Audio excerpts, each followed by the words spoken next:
Hey everyone, I wanted to go over the new and exciting news that we have for Dragon Quest Treasures, which is set to release exclusively onto the Nintendo Switch on December 9th. And as we get closer to the game's launch, Square Enix decided to provide us with another blog update, giving us a tons of details, not just on how exploration is going to work around this game and the way that has been reworked completely from the original launch back on mobile devices a few years back, but also some of the monsters and the way that they have been reworked to not just be full party members, but also be full assistants to your adventure. Not only that, but we also got a brand new wave of screenshots which you should have been already seeing on the screen right now, so I'm going to be going over some of the details that they provided us as well. They mentioned that in Dragon Quest Treasures, you take control of the siblings Eric and Mia, who are transported to Draconia, a mystical land full of hidden treasures and populated by multitudes of monsters. If you have any hope of finding treasure, they'll certainly be enlisting their help and the help of the locals as well. Luckily for you, many monsters are more willing to team up with you as you use their unique abilities for the betterment of your adventure. As you're recruiting monsters, you roam the floating islands of Draconia. They're usually known to attack any sort of treasure hunters, but what happens is when you defeat them, some of the monsters may take a shine to the siblings and ask them to join the gang. Not only can these monsters help the locals to provide them with more treasure, but they also prove their very own worth in the battlefield as well. As your team grows in numbers, so too will the aptitudes of your adventurers, and here's just some of the monsters that they provided us some details with. As a monster draws near, and after you defeat it, you'll see a message informing you that the monster has been scouted. This gives you a little bit more details as to what some of their abilities are and what they're taking a shine to, some of the items that they may be needed to recruit them and anything along those lines. Back at the base, you can view the list of the monsters you managed to scout out in your forays around the Draconian lands. One of the things that you need to know is that these monsters are not just going to join your party like a Pokemon or anything along those lines by you tossing them a Pokeball. Instead, you need to provide them with the items that they're requiring in order for them to be able to become full team members as well. The more rare the monster is, the tougher the materials that you're going to need to pick up.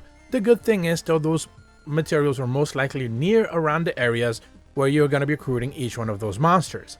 Each monster you also recruit will be given a rating, indicating the color frame around the portrait. The frames can be bronze, silver, gold, or rainbow. Rainbow, of course, meaning that's the toughest, more difficult rarity type monster. Monsters with rainbow frames are also the rarest, but they're also the most difficult to recruit. Before you can bring a monster into your gang, you can view their attributes, resistances, traits, favorite treasures, abilities, and much more. So you're gonna know which ones you want to spend your materials on and others that you may want to pick up later into your adventure if you just need to fill out your roster. Some of the aspects like resistances and treasure capabilities are some of the monster's specific traits that you need to also pay attention to. Some of the monster species can carry over more treasures than others, and each one has a different set of areas of expertise, so this is why you want to recruit as many as possible. So if there's a specific type of monster or a treasure type that you're specifically looking after for a quest in a specific area that you want to explore, you may want to bring in specific monsters that are going to help you get that treasure a little bit better. As a word of Erica's and Mia's exploits spreads, some of the monsters will apply to join your gang as well. So this is another way for you to be able to go ahead and recruit some of the monsters, as some of them will just randomly want to join your team, not necessarily as you're out on the hunt. They also specifically mentioned that there will be special monsters as well, that during the story you'll meet some of the monsters who want to join your gang by sheer enthusiasm. These are special friends and are unique in appearance and name.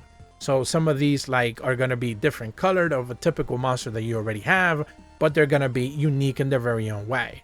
They also mentioned that new monsters are appearing in Dragon Quest Treasures from the Nintendo Switch, which were not available in the previous mobile version of the game. Some of these are like the Marble Slime, the Fiery Dragling, the Stormy Saber Cat, the Valhalla Vulture, and much more. These are just some of the examples that they provided to give us. Now, fully transitioning to some of the exploration aspects of the game, they do mention that in Draconia, treasures can be found in every place imaginable, from the highest mountain to the deepest valleys, and even in the most unassuming hiding spots. Eric and Mia will struggle to find all the treasures themselves, but fortunately they have a team of monsters to call on when the going gets tough. Each one of the monsters has a special ability called a forte. which allows them to soar through the air, dive into the ground to bypass some obstacles, and route to the loot. And they give us some examples of some of those forte abilities, with the introduction of the launch, which you actually got to see in one of those giants kind of like tossing the character up in the air, where they mentioned that with the launch fort, monsters can propel Eric and Mia into the air, allowing them to reach lofty levels on different platforms that are too high to climb. Another one of these fortes is the glide. Monsters will glide the forte, use their wings or jet boosters to help Eric and Mia float softly into high places and ride the air currents to reach the distant areas. Another one of those different fortes and different abilities that our monsters can have is the sprint. The sprint forte allows you to rapid travel traversal on the terrains, and each monster moves at a different speed and has a different level of stamina for carrying Eric and Mia. Another one of these is the stealth forte. With the stealth forte, the monsters dive in the underground as Eric and Mia to protect their passing through very low entrances and staying out of the enemy's sight. And one of the last examples that they give us is the scan forte. Where the scan forte is triggered, nearby foraging points will be highlighted and the number of crafting materials available at each one of them will be shown. So this is something that you're going to actually notice in the mini map as more information is going to be showing up and become available as well. Some of the last points that they do mention is that, as you can see, the monsters you team up with will have a high impact on the treasure hunting potential, and a good choice for the team and smart application of these skills can lead to lots of lovely loot. You will be able to experience the game on December 9th as Dragon Quest Treasures launches exclusively onto the Nintendo Switch. Some of the things that they do specifically mention is that if you decide to pre-order the game physically and or digitally, you will be receiving 5 Chimera Wings, 15 Better Buddy Bullets, and 15 Full Heal Pellets. So you're going to get some in-game items that are going to help your hunt become just a bit easier, as this game is going to be most likely an item grind, an item collection of sort. Not necessarily like some of the other Dragon Quest games, but you're going to be able to kind of pick up materials. Like I mentioned before at the top of the video, when you're recruiting some of the monsters, you're certainly going to be using some of those same materials to be able to bring them into the fold. So having more materials available to you at the start of any one of the adventures will most likely net you better results if you're trying to recruit some of the monsters a bit early into your adventure. But that's about all the information that I have for you guys today regarding Dragon Quest Treasures. I'm extremely excited to check out this game when it launches on December 9th. We're a few months away from that, but that doesn't necessarily mean that we cannot be excited for another Dragon Quest game.